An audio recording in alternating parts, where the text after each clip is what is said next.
قاعده هشتم چی است؟ میگه خطر شرک را در قرآن عظیم شان و احادیث رسول الله صلی الله علیه و بفهمیم. وقتی که خطر شرک فهمیدی باز میفهمی شرک چقدر خطرناک است. شرک یکی از گناهان بزرگ می باشد که نسبت به تمامی گناهان بسیار خطرناک است که خطر شرک را می توان در آیات قرآن عظیم شان و احادیث رسول الله صلی الله علیه و به دقت ملاحظه نمود. خب خطرهای شرک در قرآن عظیم شان. در قرآن عظیم شان اول خطر اولش چه قسم گفتن؟ میگه ان الله لا یغفر ان یشرک به و یغفر ما دون ذلك لمن یشاء. سعی کنین، یکی شرک است، یکی دیگه گناهایی که پایانتر از شرک است، مادون شرک است، مادون.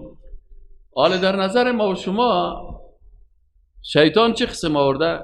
اگر یک کسی قتل کنه میگی بسیار گناه کلان کرد، یک کسی زنا کنه میگی بسیار گناه کلان کرد، صحیح نه؟ یک کسی شراب بخوره او بچه فلانی شرابیست بسیار خطرناک است. اما خود پدرش در 20 تا شرک مبتلاست، این قرار در غندی خیر شیشته. در حالی که از نگاه آیات قرآن صحیح دقیق بخوانین چی میگن؟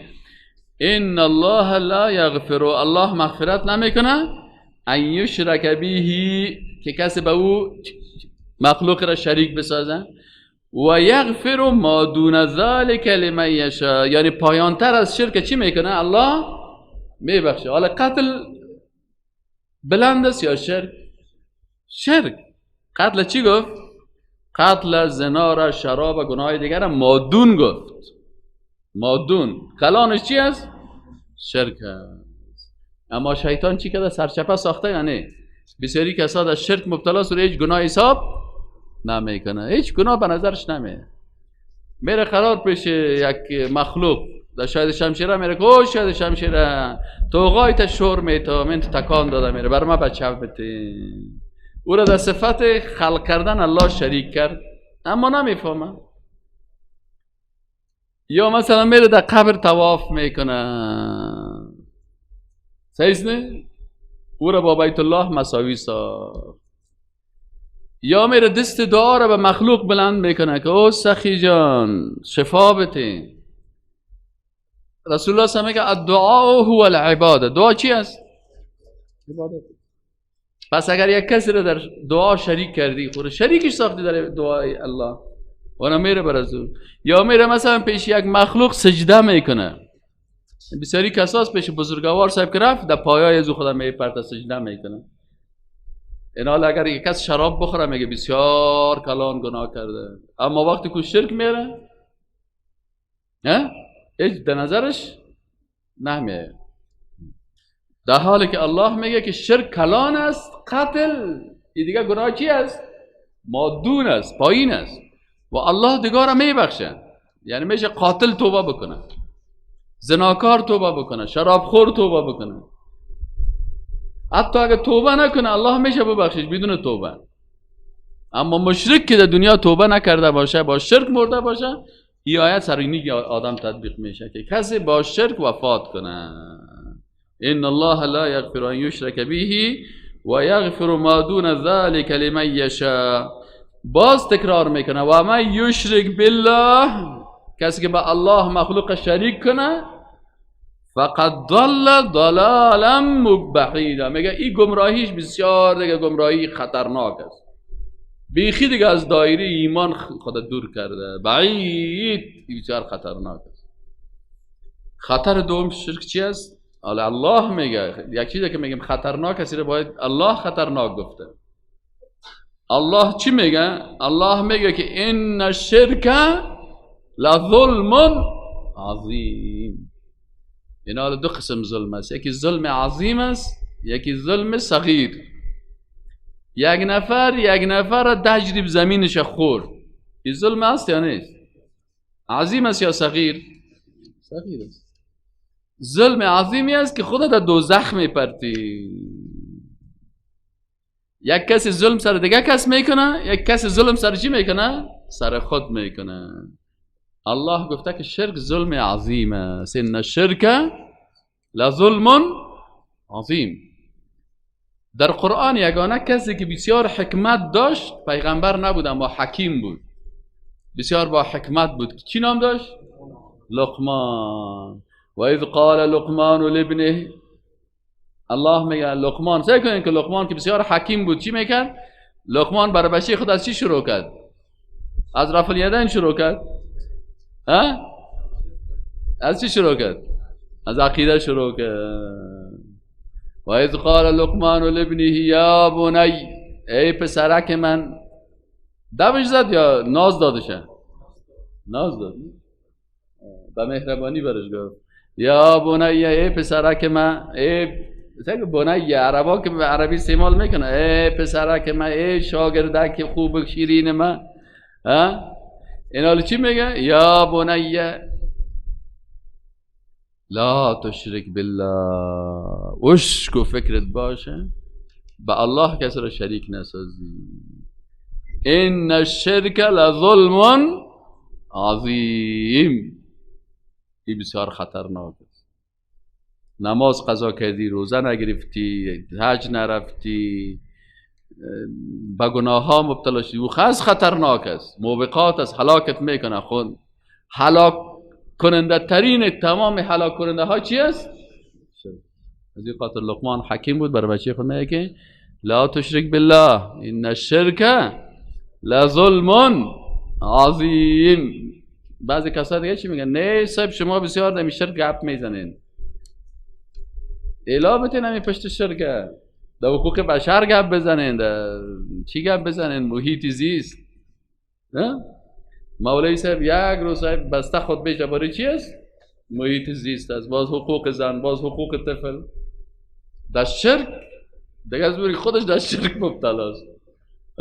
الله میگه این الشرک لظلم، یعنی حکمتی است که اول اولادت از چی نجات بیتی؟ الله میگه ولقد آتینا لقمان الحکمه. برای چی دادیم؟ آلی گپی حکیم چی بود؟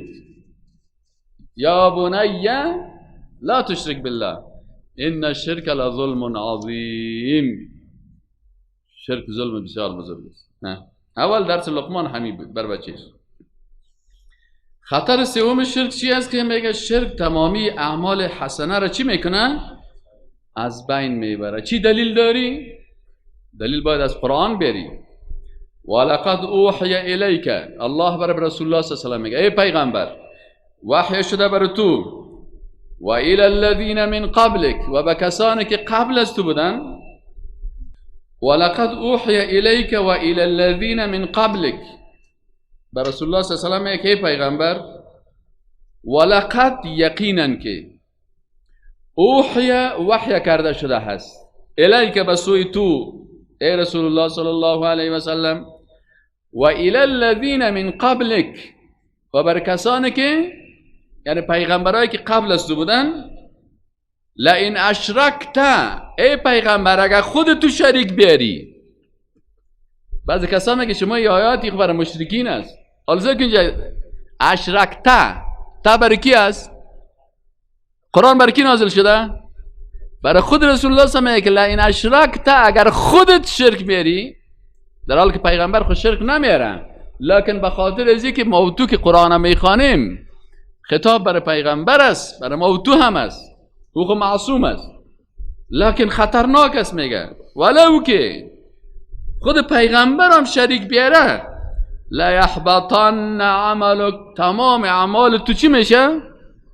نابود میشه. ولا تکونن من الخاسرین، و در جمله خاسرین میباشی. خطر چهارم شرک چی هست؟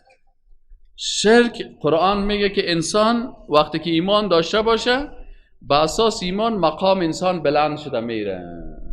هر قدر که شما سجده میکنین، عبادت میکنین، با الله چی میشین؟ قریب میشین، نزدیک میشین، مقامتان چی میشه پیش الله؟ بلند میشه. تو میری مقامت هند آسمان هفتم میرسه، کمی شرک آوردی سقوط میکنی. این آیت قرآن میره میگه حنفاء لله غیر مشرکین به، و من یشرک بالله فکأنما خر در زبان عربی به معنای چی است؟ سقطه. میگه کسی که به الله شریک آورد مثل که چی شده باشه؟ سقوط کرده باشه. از کجا؟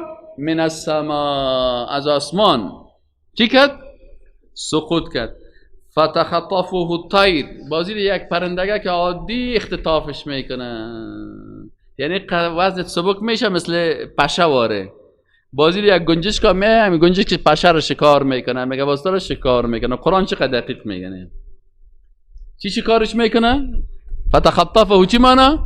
یعنی اختطافش میکنه. کی اختطافش میکنه؟ الطیر. چی رو میگن؟ پرنده. وی من قچاق قطع 80 کیلو وزن دارم، چطور مرا میتونه پرنده چی کنه؟ اختطاف کنه؟ ارزشت پیش الله اینقدر میشه مثل یک پشکک واره. مشرک پیش الله مثل چی واره؟ از پشک کنم. پشک خوب چی دست؟ پشک خوب چی دست؟ بنده الله هست، مشرک نیست. مشرک نیست، پشک جاسوس نیست.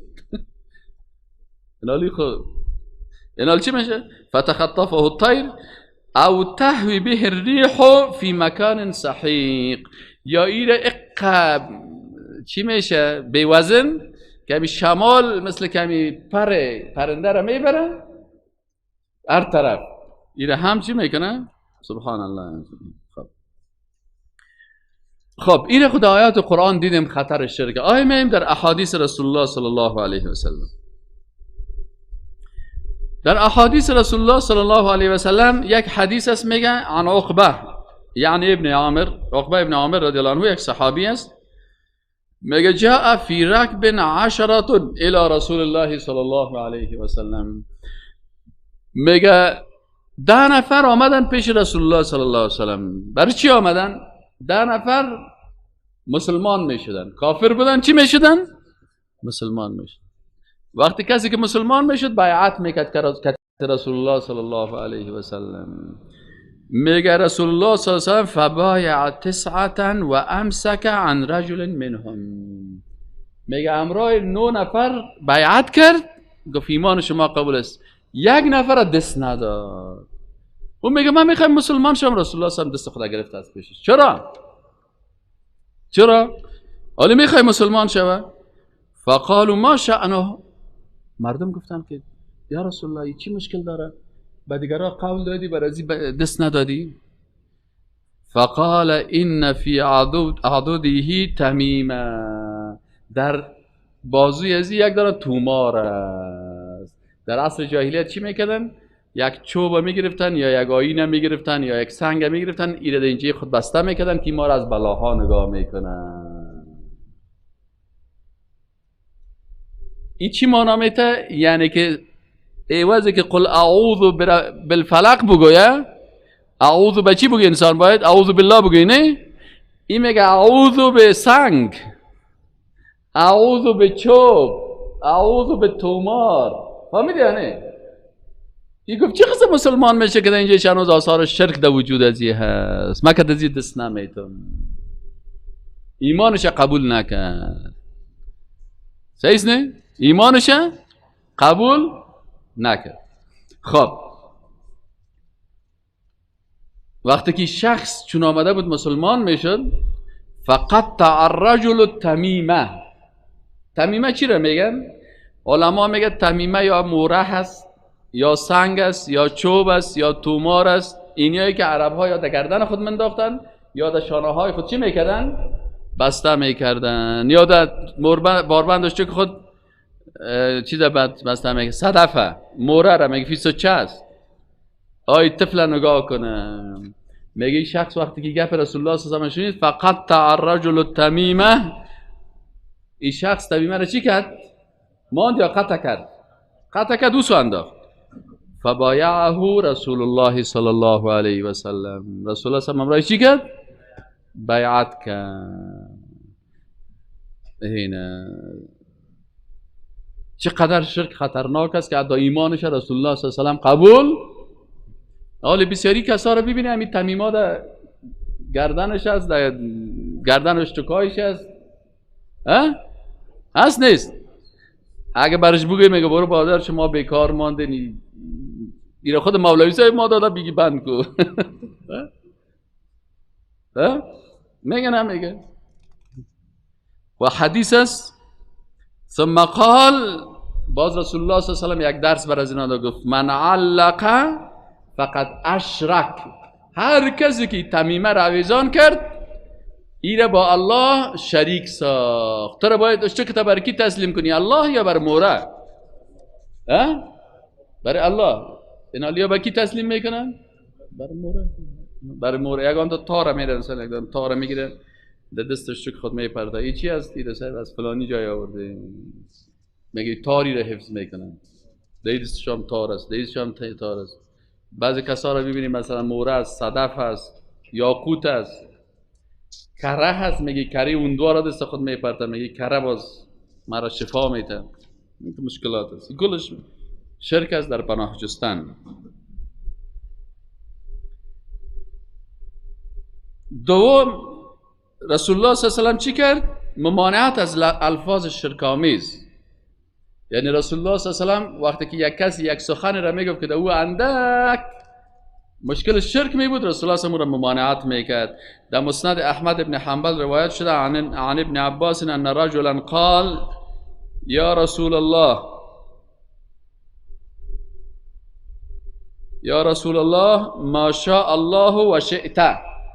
اینجا جورش کنین خوب، ما شاء الله و شئت. ما شاء الله گفت آنچه که الله بخواه و تو بخوایی، آنچه که چی شوه؟ الله بخواه و تو بخوایی.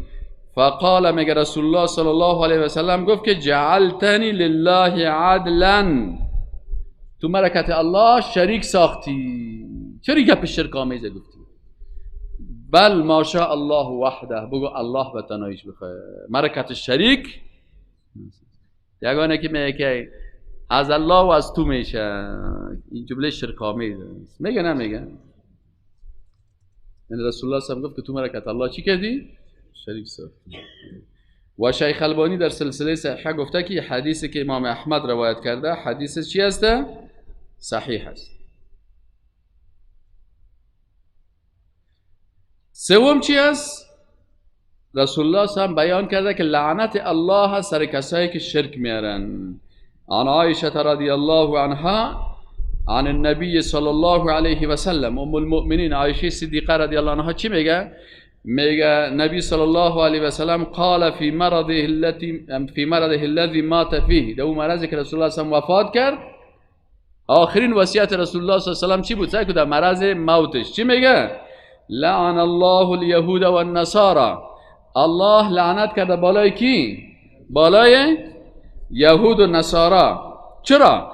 اتخذوا قبور انبیائهم مساجد. چرا یارا لعنت کرده؟ به خاطر که اینا قبرهای پیغمبرای خدا چی ساختن؟ مسجد سجدگاه ساختن. شما یک تصور کنین، پدر یک از دوادی در مرض فوت می باشه، یک وصیت برای بچه خود میگن، مگه بچه برای یک وصیت دارن؟ پدر چی را وصیت میگم؟ گپای بسیار مهمه. آل رسول الله صلی الله علیه و در مرض مرگ خود وصیت کرده. معلوم میشه مهم است یا نه؟ بسیار مهم است. از این خاطر رسول الله صلی الله علیه و چی میگه؟ ام المؤمنین عایشه صدیقه رضی الله عنها میگه که میگه رسول الله صلی الله علیه و قال فی مرضه الذی مات فیه، در اون مرضی که وفات نمود چی گفت رسول الله صلی الله علیه و سلم؟ وصیت خدا بیان کرد، گفت لعن الله الیهود و النصارى، الله لعنت کرد کی را؟ یهود و نصارا را. چرا؟ اتخذوا قبور انبیائهم مساجد، اینا قبرهای پیغمبر خدا چی جور کردن؟ مساجد جور کردن، سجدگاه جور. پس رسول الله صلی الله علیه و گفت که لعن الله الیهود و النصارى، لعنت کرده الله کی را؟ یهود و نصارا را. چرا لعنت کرد؟ اتخذوا قبور انبیائهم مساجد، قبرهای پیغمبرای خدا چی گرفتن؟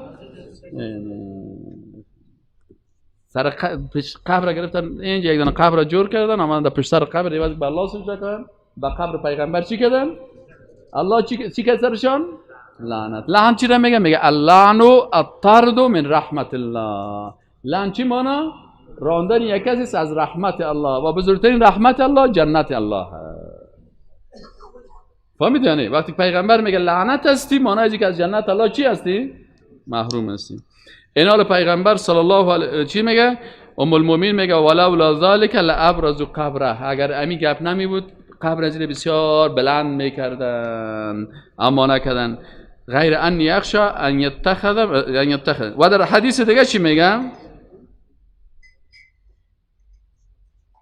عایشه را دارم که اگر اینایی بود قبر پیغمبر مثلا در حجرگه که تنهایی تو قرار نمیدادن.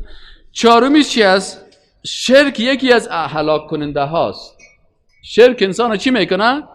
هلاک میکنه. عن ابی هریره رضی الله عنه، از ابو هریره رضی الله عنه روایت است، عن النبی صلی الله علیه و سلم، از رسول الله صلی الله علیه و سلم قال فرمود اجتنبوا.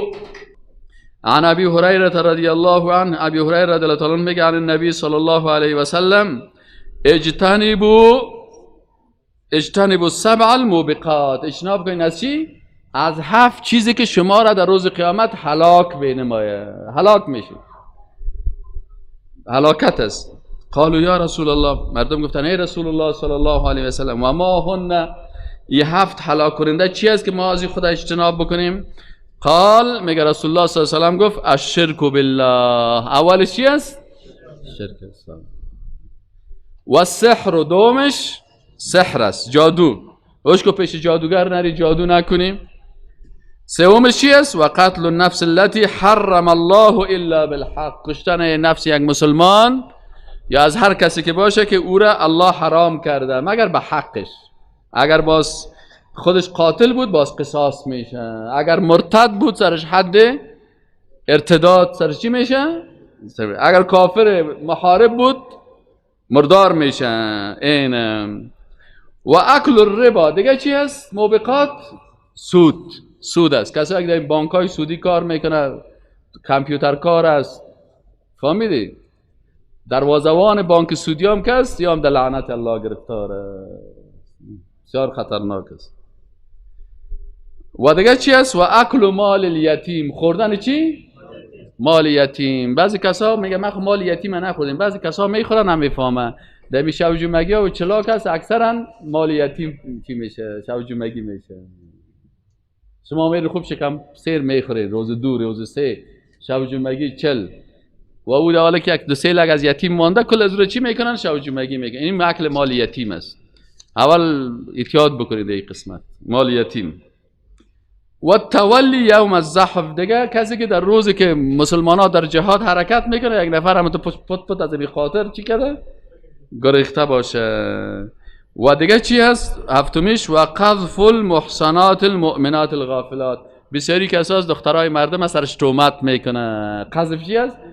یک نفر هم میگه زناکار است، یک جوان بیچاره رو میگه زناکار است، سرش چی میکنه؟ قذفش میکنه. این قذف میگن. فهمیدین؟